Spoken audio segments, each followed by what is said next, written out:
Hello everyone, Oliver Draper here, Trading and Show Manager for Hikvision North UK.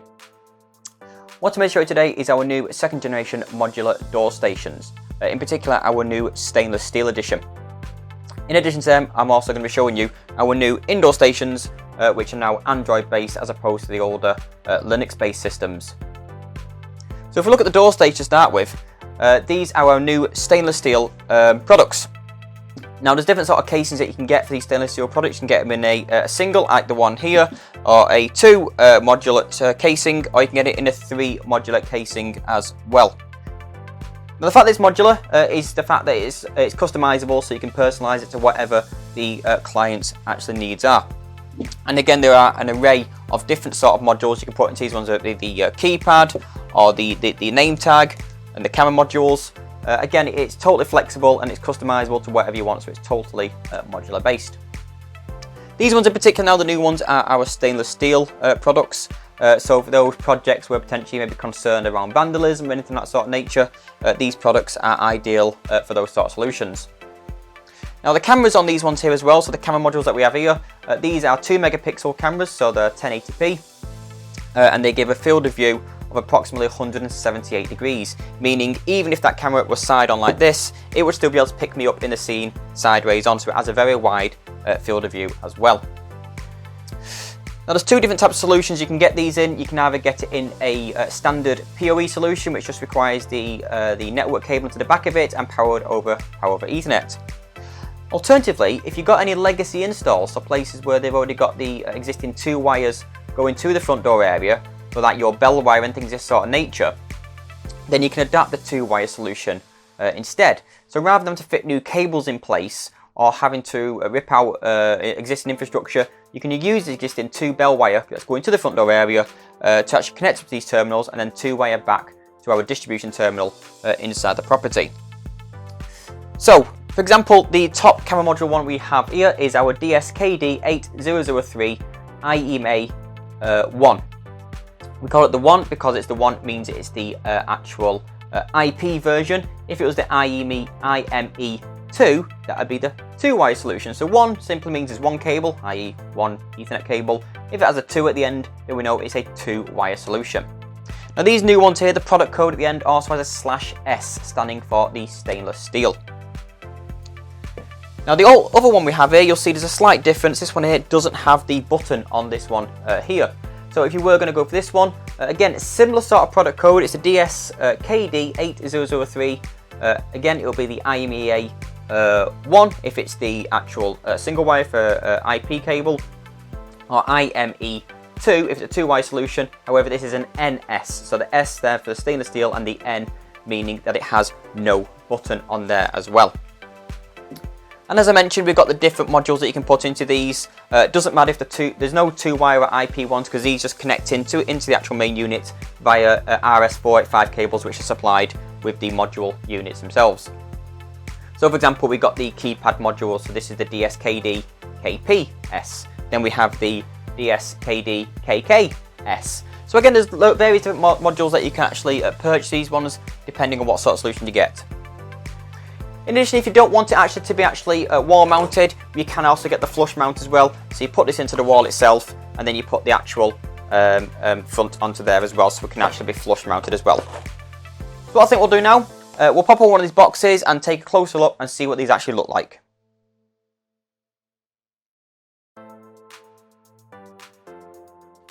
So let's pop on the box and see what we actually get inside. So inside you get your quick start guides, which are just in there. And underneath we got the actual camera module itself.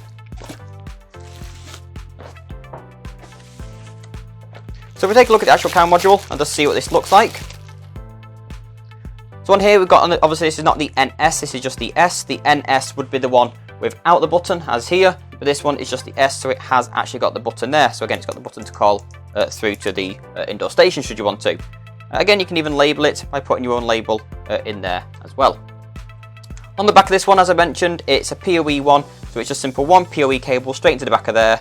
Underneath there, we've got your alarm outputs, and then you've also got your door contacts as well to trigger the door as well.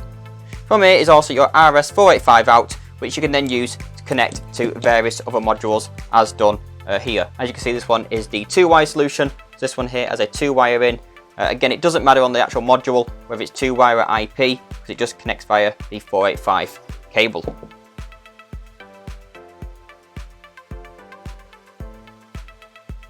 Okay, so here we have our indoor screens. We've got our 7-inch version, and then we've finally got our 10-inch version. So the 7-inch is the DS-KH9310 WTE1, and the 10-inch one is the DS-KH9510 WTE1. So we'll look at the big one. So we'll just open this up so we can take a look at what you actually get inside. Inside you get the actual indoor station screen itself, and then in the back you get your wall mounting bracket and a little quick start guide there to assist you as well. So if we take a look at the actual screen itself, white screen with a curved edge on there. It's an LCD touchscreen. As I mentioned, this one is Android based, and it just simply requires a PoE in. So we have got an Ethernet cable going back to a simple PoE switch, which is connected into my network. Plug that in there, put that down. I'll try not to pick up too much because on the back there is an actual tamper button there, so when that's released it will sound an alarm, so I'll try and keep this flat onto the table. So as it's booted up now, as I mentioned, it is Android based. So the fact that it's Android based, it does support Android app installation. So it's got an open platform in there for extensive applications. Also, third-party software can be integrated into the device. It's booted up now, and it's now asking me for some configuration details to actually set the device up. And it's a simple 4-step to actually get the device working. So it's asking me to put in the device's, give it a password. So in order to activate the device, I'm just going to give it a simple password. Okay, and then go next. It's asking me for a language, go with English. And it's asking me for some network details now. I could put these in myself and put some personal details if I knew what the network details to put in. Alternatively, I can just use DHCP, where this one I'll call into my router and then request some details off my router. That's now got an IP address. I'm just going to go next. In here is where I can specify, is it an indoor station or is it an indoor extension? It is actually the indoor station itself. And in there I can put in floor numbers, room numbers, the SIP details, indoor extension details if it was an indoor extension, which it's not. I'm just going to pop in there a SIP password. Go next. Okay, so it's looked on my network and it's already found my outdoor modular terminal. Oh, release the button there. Obviously I did mention the tamper button on the back of him. So here I've already pre-activated this actual modular door station here. So all I've done is use SADP tool, give it a password and gave it an IP address, and that's all I've done with that device. I've done nothing else with it, and that's connected in via a network cable PoE as well. It's found it on the network there, so I'll say I want to use that one, so I want this screen to be linked to that door station, and then go next. And it's as simple as that. We can see that device is now set up and it's now connected to this door station here, so I should be able to call from here,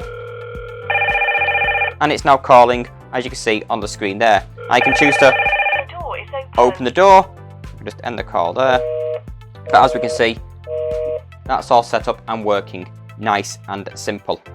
Now in addition, as I mentioned, it does support as well the Hikvision application as well. So if I go to that little icon in the corner there, this is where I can now log this terminal into my Hikvision app.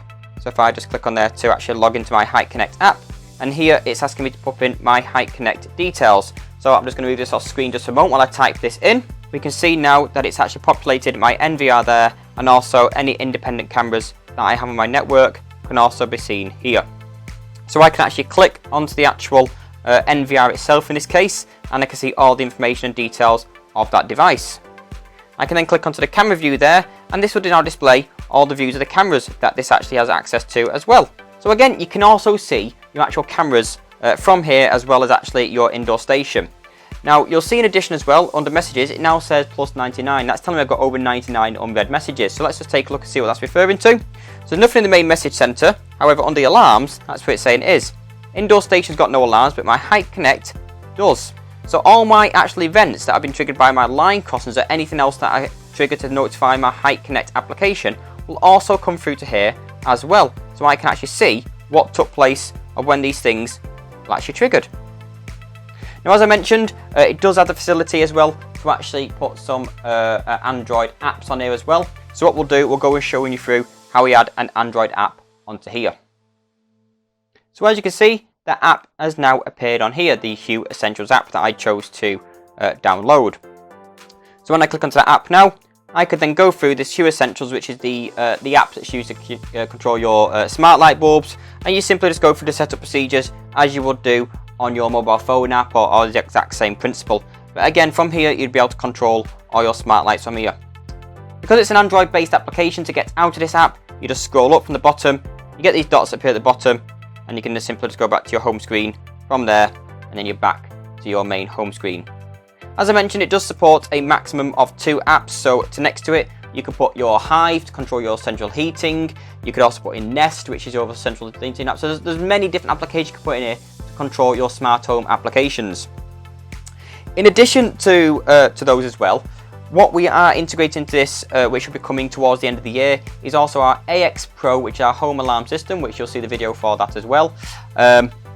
So our AX Pro home alarm system will also be capable of integrating into the actual indoor station as well towards the end of the year. So you'll be able to arm and disarm your alarm all from the indoor station. So if you've got one of these in your bedroom, for example, you'll be able to arm and disarm the alarm from the comfort of your bedroom. So, as you'll probably agree, some great products here that have just been released by Hikvision. If you do want any further information on these devices, please see the link below to go to our datasheet online to actually read a bit more about the capabilities and what these devices can actually do. Alternatively, speak to your distributor and they'll be able to provide you information as well as the associated prices as well. Thank you.